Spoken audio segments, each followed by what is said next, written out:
புதுச்சேரியில் ஊர்காவல் படை வீரர்கள் தேர்வுக்கு தாமதமாக வந்த 200க்கும் மேற்பட்ட பெண்கள் அனுமதிக்கப்படாததால் அவர்கள் கண்ணீர் விட்டு அழுதனர்.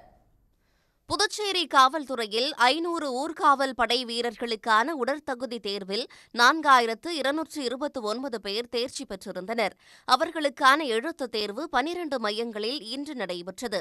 காலை 10 மணி முதல் 12 மணி வரை தேர்வு நடைபெற்ற நிலையில் தேர்வர்கள் காலை 9:30 மணிக்குள் வர வேண்டும் என்று அறிவுறுத்தப்பட்டிருந்தனர். இந்நிலையில் புதுச்சேரி உப்பளம் சாலையில் உள்ள தனியார் பள்ளி தேர்வு மையத்திற்கு 200க்கும் மேற்பட்ட தேர்வர்கள் தாமதமாக வந்துள்ளனர். அனுமதிக்கும் நேரம் முடிந்துவிட்டதாக கூறி தேர்வு மையத்தின் வாயில் மூடப்பட்டது. போக்குவரத்து நெரிசலால் 5 நிமிடம் தாமதமாகிவிட்டது என்று கெஞ்சியும் அவர்கள் தேர்வெழுத அனுமதிக்கப்படவில்லை. இதனால் பூட்டிய வாயிற்கதவு முன்பே காத்திருந்த பெண்கள் கண்ணீர் விட்டு அழுதனர்.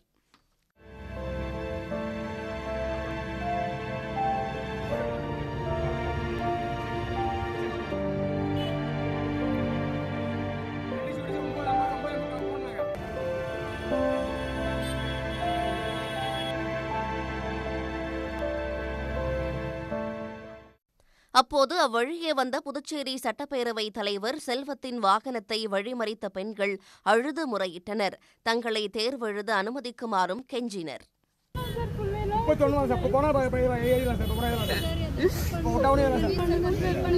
9 மணி தான் சார் சொன்னாங்க. 9 மணி கேட்டு மூடுவோம்னு சொல்லிருக்காங்க. 10 மணி தான் சார் எக்ஸாம்.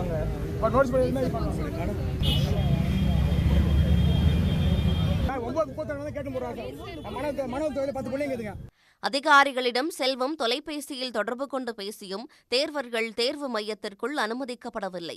ஆனாலும் தேர்வு முடியும் வரை வாயிற்கதவு முன்பு அமர்ந்து கண்ணீர் விட்ட தேர்வர்களை உறவினர்கள் தேற்றி அழைத்துச் சென்றனர்.